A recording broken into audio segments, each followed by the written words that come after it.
시편 68편 19절.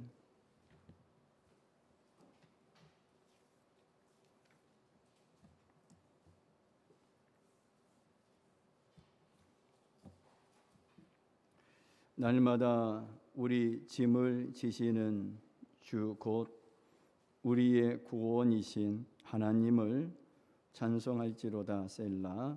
아멘. 아멘.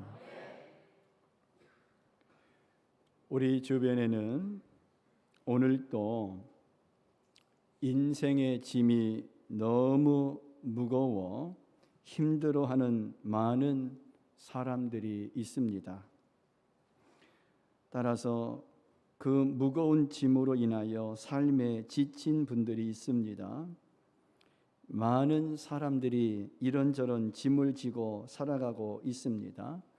아이는 아이대로, 어른은 어른대로, 어떤 사람은 외적으로 보이는 짐을 지고 삽니다.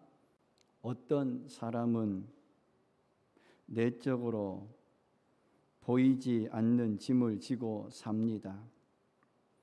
외적인 짐은 우리 눈에 보이지만 내면의 내적인 짐은 우리 눈에 보이지 않습니다. 그래서 안으로 짐을 지고 살아가는 사람들은 더 힘든지도 모릅니다. 어떤 분에게는 사람이 짐입니다. 다른 사람은 사람이 힘이라는데 여전히 사람이 짐인 사람이 있습니다. 때론 가족이 짐입니다. 어떤 사람에게는 빚이 짐입니다. 어떤 사람은 연약한 몸이 짐입니다. 자신의 병든 몸이 자신의 짐일 뿐 아니라 다른 사람에게도 짐이 되는 것 같아 괴로워하는 분도 있습니다.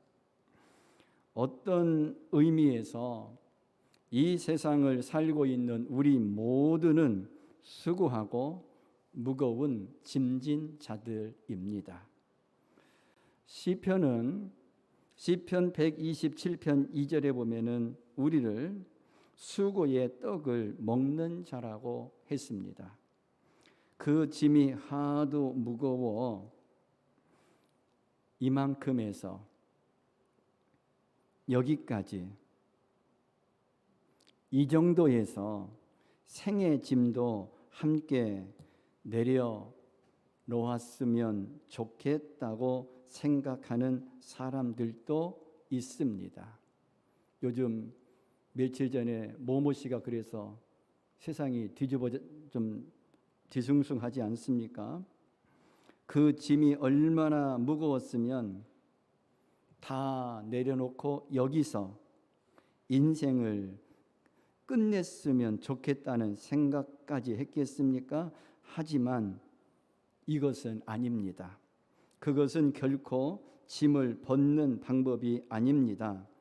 인생의 짐은 그렇게 벗어지는 것이 절대로 아닙니다. 이 세상이 다라면 혹 그것이 이 생에서 짐을 벗는 최후의 방법이라고 생각할 수 있습니다. 그러나 인생은 이 생으로 끝나지 않습니다. 죽음 후에는 또 다른 세상이 있습니다. 또 다른 삶이 있습니다. 이 생의 짐을 벗는다고 생각하는 순간 더 큰 짐을 지게 됩니다. 또한 그가 벗어놓고 간 짐은 이 땅에 남은 사람들이 져야 합니다. 죽음이 우리를 무거운 짐에서 벗어나게 하지 못합니다.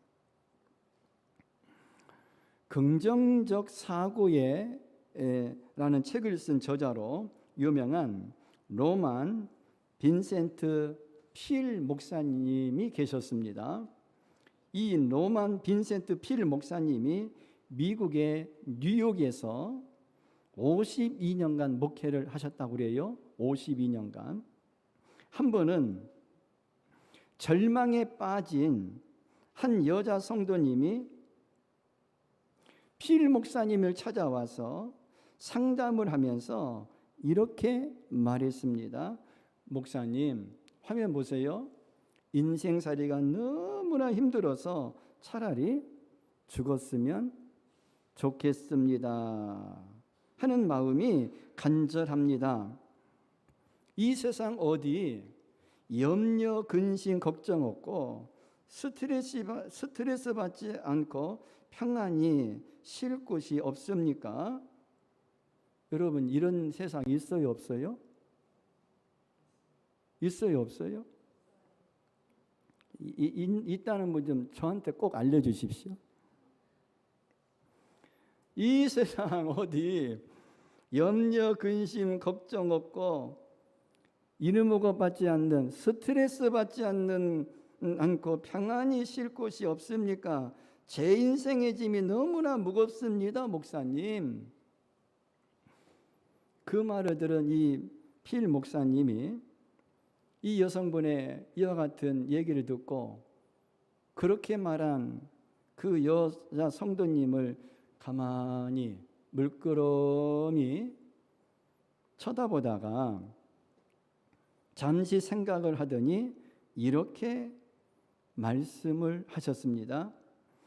여기 뉴욕에서 나가면 뉴저지 턴파이크를 만나는데 뉴저지 턴파이크를 타고 내려가다가 11번 출구에서 빠지면 11번 출구에서 빠져나오면 뉴저지에서 가장 큰 공동묘지가 있습니다.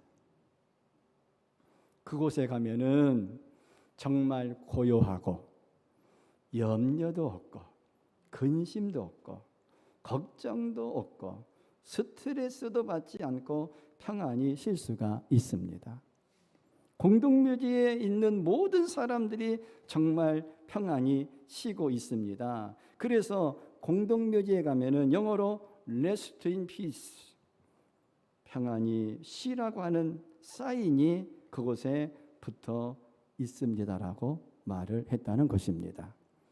여러분, 스트레스 받지 않는 곳은 이 세상에 어디예요? 어디밖에 없어요? 그래요, 그래. 그렇습니다. 우리가 살아있는 한 고난은 우리를 떠나지 않습니다. 예고도 없이 시시때때로 우리를 찾아와 그 고난이 우리를 괴롭힙니다. 고난은 우리 인생의 한 부분과도 같습니다. 그러나 우리 예수를 믿는 사람들은 고난이 고난으로 끝나는 것이 아닙니다. 믿음을 갖고 고난을 잘 견디고 극복하면 아멘. 반드시 우리에게 복된 날이 다가오게 됩니다. 지금 코로나로 인하여 너무나 힘들고 어려운 시간을 지내고 있지만 믿음을 굳건히 해서 모든 어려움을 이겨내고 승리하는 삶을 살아가는 여러분 모두가 되기를 주님의 이름으로 축원합니다. 사람은 누구나 이 세상에 태어나서 저마다 힘든 짐을 감당하다가 저 세상으로 갑니다. 생각해 보면 어느 한때 시리고 아픈 가슴 없이 살아본 적이 있었나 싶습니다. 기쁨과 즐거움의 햇살이 비치는가 하면 어느 한쪽 슬픔과 아픔의 그늘이 드리워져 있는 게 우리네 인생입니다. 인생 자체가 짐입니다. 가난도 짐이고 부유도 짐입니다. 에이, 목사님, 뭐 부유가 짐입니까? 근데 요즘 세상 면면을 보면은 부유도 짐입니다. 질병도 짐이고 건강도 짐이고 책임도 짐이고 권세도 짐이고 헤어짐도 짐이고 만남도 짐이고 미움도 짐이고 사랑도 짐이고 살면서 이렇게 부닥치는 맞닥뜨리는 일 중에서 짐 아닌 게 하나도 없습니다. 오스왈드 챔버스라는 목사님이 계세요. 이분이 영국의 스코틀랜드 출신인데 주님은 나의 최고봉이라고 하는 아주 베스트셀러죠.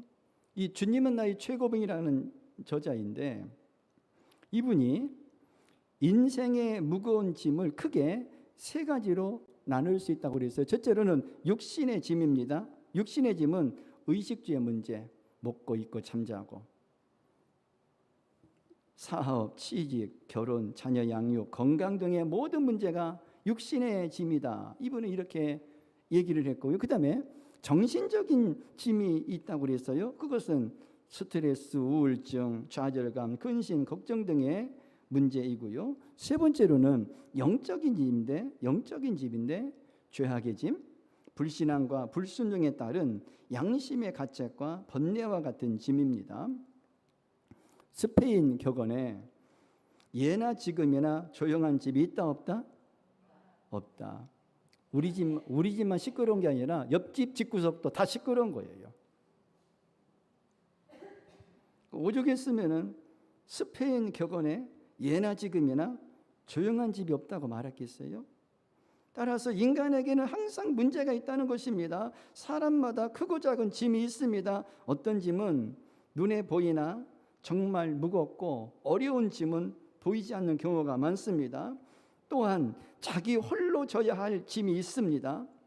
남이 대신 져줄 수 없는 짐이 우리 각자에게 있습니다. 우리에게 주신 생명은 부모도 자식도 배우자도 대신할 수 없습니다. 우리는 각각 다른 개체로 이 세상에 태어났습니다. 우리가 세상을 떠날 때도 죽음의 고개를 홀로 가야 합니다. 출생, 요람에서 무덤까지 이 세상에서 살아있는 동안 우리는 각자의 인생을 하나님 앞에서 살아야 하고 자기에 대한 책임을 자신만이 져야 합니다. 자기가 범한 죄에 대한 책임도 자기가 져야 합니다. 예수 그리스도를 믿는 것도 내가 해야 할 일이고 심판대 앞에서도 내가 대답해야 합니다. 이와 같이 우리 인생들은 이 땅에 삶을 살아갈 때에 무거운 짐을 지고 살아갑니다.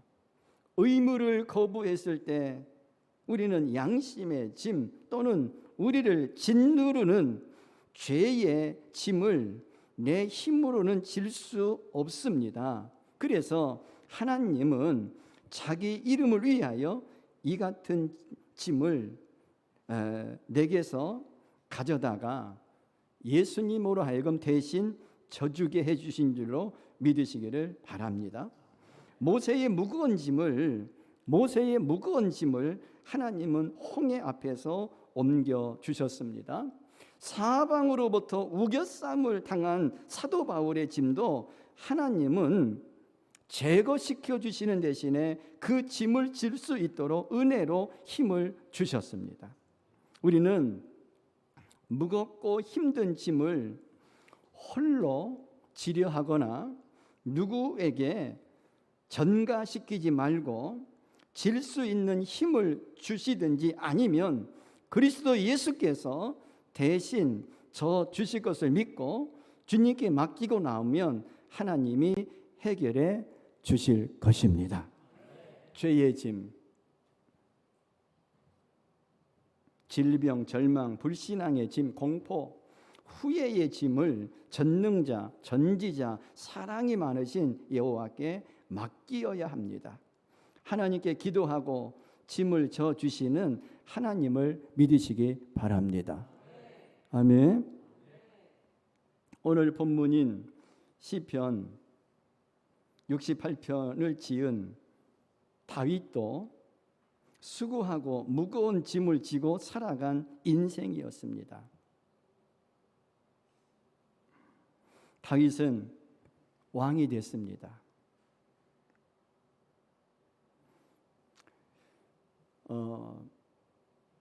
시편에 보면은 다윗의 시가 많거든요. 근데 그 시편을 읽다 보면은 저는 그런 게 느껴집니다.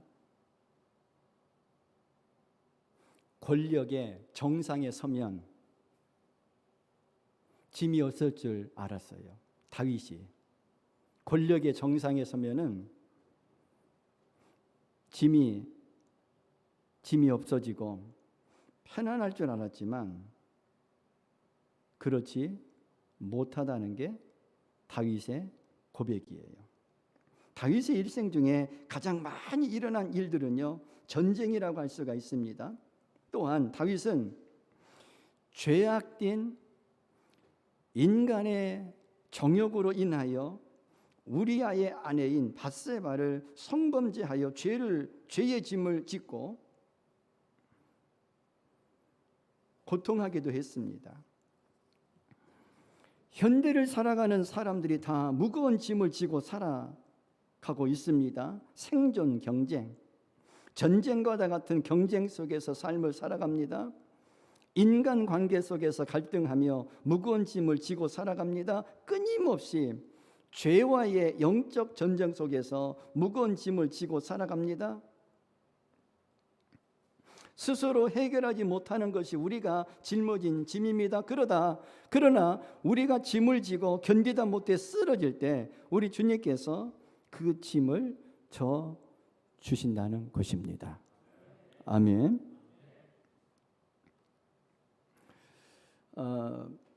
로푼트 숭이교회를 섬기다가 지금 은퇴하신 김동우 목사님의 글에 나오는 얘기입니다.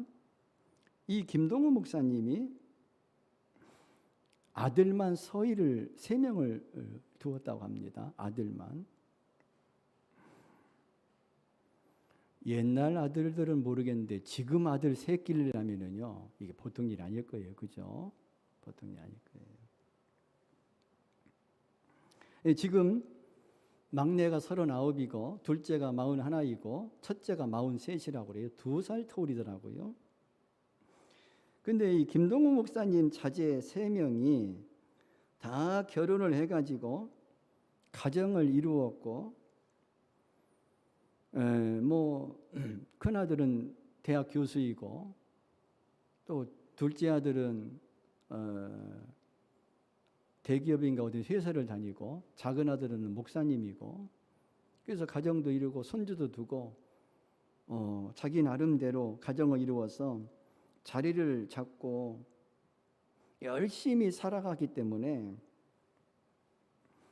이제는 부모의 도움이 필요 없는 나이가 되었고, 그래서 감사하다고 했어요. 그럼에도 이 김동호 목사님 글에 뭐라고 했냐면요, 부모의 도움 없이도 얼마든지 살아갈 자녀들인데 그래도 부모의 마음은 아직도 도와주고 싶다는 거예요. 부모의 마음이 아직도 도와주고 싶다는 거예요. 그래서 이 김동호 목사님은 도움이 될 게 없나를 늘 생각한다는 거예요. 그러면은 자녀들이 그러지 말라고 늘 염려하고 걱정하지만 김동호 목사님 글에 보면은 이렇게 말합니다.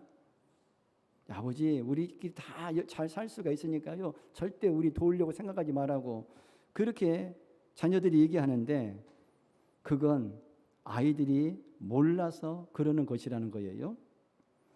자기들 때문에, 즉 자녀들 때문에 그러는 게 아니라는 거예요. 도와주려고 하는 게 아니라는 거예요. 우리 좋아서. 김동호 목사님은 자녀들을 도와줄 때에 그렇게 기쁘고 좋다는 거예요. 그래서 나 좋으라고 그러는 것이라는 거예요. 그러면서 그분 표현에 부모의 가장 큰 기쁨은 자식의 도움이 되는 것이라고 얘기를 하더라고요. 그래서 이 김동호 목사님은 아직 뭐 하나라도 자식에게 도움을 줄 수 있다면 그게 삶의 보람이 되고 삶의 의지가 되고 살아있다는 가치가 되기 때문이라고 표현을 했어요. 그래서 이제 이 김동호 목사님은 다 장성하여 부모의 도움이 필요 없는 때가 되었지만 부모인 이 김동호 목사님은 늘 자녀들을, 저들을 도울 기회를 찾는다는 거예요. 그게 기쁨이고 보람이기 때문이라는 거예요. 오늘 읽은 시편 본문 68편 19절의 말씀이 참 마음에 와 닿습니다. 다 같이 시작. 날마다 우리 짐을 지시는 주 곧 우리의 구원이신 하나님을 찬송할지로다. 아멘. 여러분, 날마다 우리의 짐을 지시는 주, 왜 그러실까요? 왜 하나님은 날마다 우리 짐을 지실까요? 좋으셔서 그러시는 것입니다. 아멘. 그래서 여러분, 성경책 밑줄에다가 날마다 우리 짐을 지시는 주 밑줄 긋고 좋으셔서 그러신단다. 좋으셔서 그러신단다 써놓으세요. 그래서 내가 학교 선생님이면은 시험 문제 낼 때에 밑줄 그어놓고 1, 2, 3, 4 왜 그러신단다. 왜 그러실까? 하나님이 좋으셔서 그러신단다. 할렐루야. 좋으셔서. 여러분, 다른 건 오늘 잊어버려도요, 하나님께서 날마다 우리의 짐을 좋으셔서 져주시는 줄로 믿으시기를 바랍니다. 아멘이십니까? 좋으셔서. 왜 하나님은 날마다 우리 짐을 지실까요? 좋으셔서 그러신단다. 할렐루야. 지고 싶으셔서, 도와주고 싶으셔서 그러시는 거예요. 하나님께서 그런 거예요. 하나님의 자녀들의 짐을 져주는 게 좋으시고 그게 내 기쁨이야. 도와주고 싶어서 그러는 거야. 난 너를 도와줄 때가, 내 짐을 질 때가 제일 기쁘더라. 할렐루야. 아멘. 그 김동호 목사님이 자녀들을 도와줄 때에 자녀들 위해서가 아니라 나 좋으라고 한다는 그런 표현처럼, 여러분, 그러므로 우리가 믿는 하나님은요, 첫째로 하나님은 사랑이 많으신 분이시기 때문에 우리의 짐을 져 주십니다. 성경 구절을 하나 더 이해시키기 위해서 신명기 1장 31절에 사람이 자기 아들을 아는 같이 너희 하나님 여호와께서 너희의 행로 중에 너희를 어떻게 아느사 이곳까지 이르게 하셨느니라. 할렐루야. 아까 우리 큰 딸아이가 자기 아들, 자기 새끼 이렇게 교회 올 때에 멜빵에다가 이렇게 안아가지고 멜빵에다가 해가지고 오는 모습을 보면서 그 모습 가운데 하나님이 우리를 안으시는 모습을 제가 발견하게 되었어요. 할렐루야. 이런 성경 구절, 지난주에 없다 그거 기억나십니까? 주부 안면에도 기록해놨죠. 그죠? 없다가 없다에서 왔다.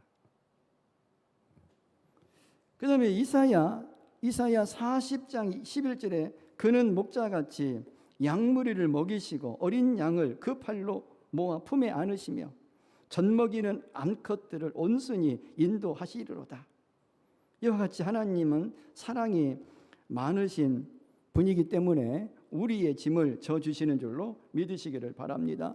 두 번째로 우리 하나님은요, 신실하시기 때문에 날마다 변함없이 우리의 짐을 져주십니다. 시편 68편에는요 하나님의 보호를 받은 이스라엘의 역사가 기록되어 있습니다. 날마다 우리의 짐을 져주시는 분이 바로 우리 하나님이신 줄로 믿습니다. 세 번째로 하나님은 능력이 많으시기 때문에 아무리 무거운 짐이라도 못 지실 것이 있어요, 없어요? 없으시다.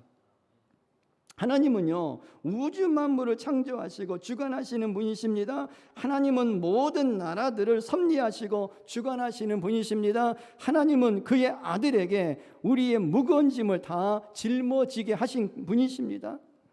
그러므로 우리는 날마다 우리의 짐을 져주신 하나님께 감사하며 찬송해야 될 줄로 믿습니다.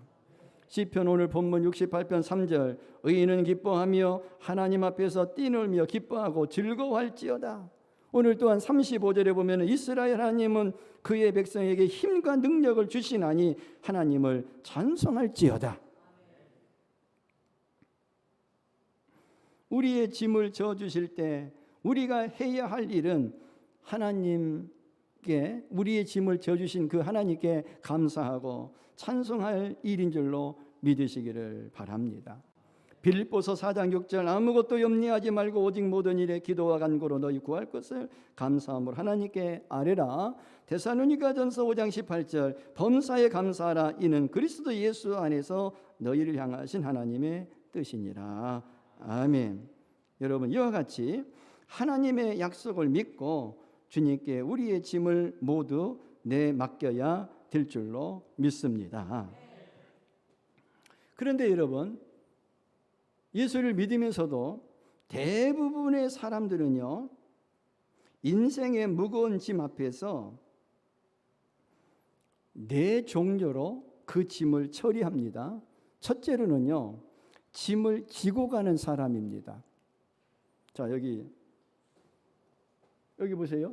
짐을 지고 가잖아요. 이 모습 나 아닌가? 짐을 지고 가는 사람. 여러분, 짐을 지고 가는 사람은 고생과 수고가 많습니다. 짐이 무거워 허리가 휘어지고 병들어 쓰러집니다. 가족의 짐, 사업의 짐, 건강의 짐, 마음의 무거운 짐이 한두 개가 아닙니다. 갈수록 내 힘으로 안 되는 것이 너무 많습니다. 너무 지쳐서 병들고 쓰러집니다. 평생 고생만 하고 평안과 행복이 없습니다. 짐을 지고 가는 사람. 두 번째로는요, 짐을 끌고 가는 사람입니다. 자, 여기 보세요.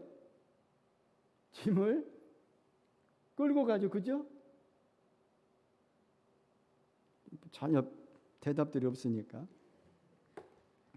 이 짐을 끌고 가는 사람은요, 조금 지혜가 있는 사람이라서 끌고 갑니다.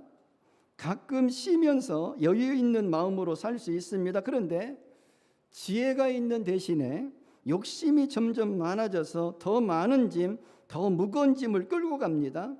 내 힘으로 잘 살아보려 하지만 어려운 일입니다. 인생의 길도 몰라서 무거운 짐을 끌고 여기저기로 방황하며 떠돌아 다닐 때가 많습니다.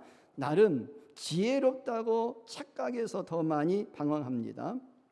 세 번째로는 바퀴를 달고 끌고 가는 사람입니다. 이런 모습입니다. 여기 밑에 바퀴 달았죠? 바퀴를 달고 끌고 가는 사람입니다. 아주 지혜롭고 능력이 많은 사람입니다.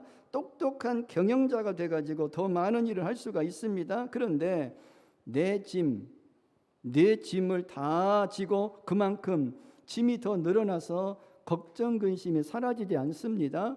커지고 늘어나는 욕심 때문에 평안이 없습니다. 욕심과 일의 노예, 사람과 물질의 노예로 삽니다. 이 짐을 바퀴로 끌고 가는 사람. 그 다음에 네 번째로는요, 짐을 싣고 나도 타고 예수님이 운전해 주는 인생입니다. 이 그림 보세요. 자, 이게 이제 뭐 자동차라고 생각하면은요, 이 D가 누구예요? 누구예요? 다 같이 나. 이 앞에는 운전하시는 분이 누구예요? 근데 여러분, 운전하는 예수님 보고 내리라고 내가 운전할 때 있지 않습니까? 여기. 예. 이 앞에가 누구라고요? 누구라고요? 저 지금 혹시 저도 여기에 포함되는 것 같은데 예수님 운전석 내리라고 하고 내가 운전하고 있는지 몰라요, 지금. 여러분, 짐을 싣고 나도 타고 예수님이 운전해 주시는 인생, 이런 사람은요, 위로부터 오는 영적 지혜가 있는 사람입니다. 주님께 맡기고 그 능력으로 사니 평안하고 안전합니다. 내게 주어진 것에 만족하고 감사하며 사명과 비전에 따라 더 많은 일도 해냅니다. 예수님과 교제하면서 기쁨을 누리고 능력과 사랑 속에서 넘치는 축복을 경험하며 살게 됩니다. 여러분은 인생의 무거운 짐 앞에서 어떤 사람입니까? 짐을 이렇게 지고 가는 사람입니까? 끌고 가는 사람입니까? 바퀴를 달고 캐리어처럼 끌고 가는 사람입니까? 아니면은 짐을 싣고 나도 타고 예수님이 운전해 주시는 인생이십니까? 예수님이 말씀하셨습니다. 수고하고 무거운 짐진 자들아 다 내게로 오라. 내가 너희를 쉬게 하리라. 여러분, 수고하고 무거운 짐진 자는 예수님께 내 짐도 싣고 나도 타고 예수님이 운전해 주시는 자동차에 탈 자격이 있는 사람입니다. 그것은 무슨 자격입니까? 예수님께로 나아갈 수 있는 자격인데, 오늘 여기 화면에 있는 시편 11편 28절에 예수님은 모두 내게로 오라고 하셨어요. 사랑하는 성도 여러분, 수많은 사람들이 무거운 짐만 보고 그저 불평, 불만, 원망하고 있습니다. 우리 그리스도인들은 무거운 짐 앞에서 불평, 불만하지 마시고 짐을 져 주시는 하나님을 바라보면서 감사하고 찬송하는 것이 우리의 일인 줄로 믿습니다. 아멘. 그래서 오늘 이 제가 선포된 말씀을 통해서 하나님이 어떤 하나님이신지를 새롭게 깨닫게 되기를 원합니다. 믿습니까? 교회 와서 예배 드리면서 말씀 들으면서, 여러분 교회는 목적이 예배 드리는 게 목적 아닙니까? 그죠? 예배 드리고 말씀을 통해서 하나님이 어떤 하나님이신지를 깨달아야 될 줄로 믿습니다. 날마다 우리의 짐을 져주신 하나님이신 줄로 믿으시기를 바랍니다. 오늘 이 얘기만 하고 오늘 말씀 마치겠어요. 항구에서 짐을 하역하는 나이 많은 노동자가 있었습니다. 늙은 나이에도 일을 하지 않으면 가족을 부양할 수가 없어서 힘들어하는 눈치를 보이지 않기 위해 애를 쓰지만 나이는 속일 수가 없었습니다. 무거운 짐을 지고 떨리는 다리로 겨우 배에서 내려와 짐을 내려놓았습니다. 이때 부두 끝에 누군가 써놓은 팻말 하나가 보였습니다. 거기에는요, 다리가 떨리면 뭘 꿇으라? 무릎을 꿇으라고 써 있었습니다. 누구든지 사는 게 쉽지 않아 다리가 떨릴 때가 있습니다.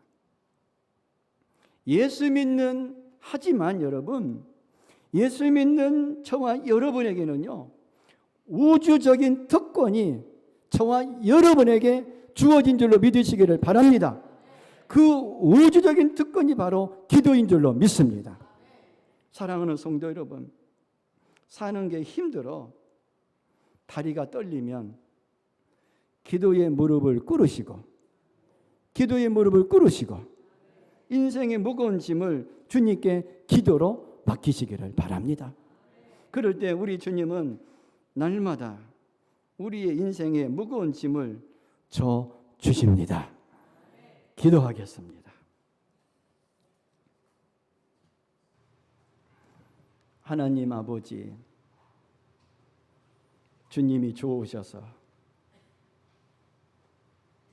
우리의 짐을 날마다 져 주시는 주님이신 줄로 믿습니다. 믿음을 주시옵소서. 다리가 떨리면 무릎을 꿇으라는 얘기처럼 삶의 짐이 무거워서 다리가 떨릴 때마다 기도로 무릎을 꿇게 해주시고 우리 인생의 짐을 주님께 내려놓고 맡기게 하여 주시옵소서. 그래서 험한 세상, 하나님 복된 여정이 될 수 있도록 주님께 모든 짐을 맡기는 믿음을 주시옵소서. 예수님의 이름으로 기도합니다. 아멘. 찬송가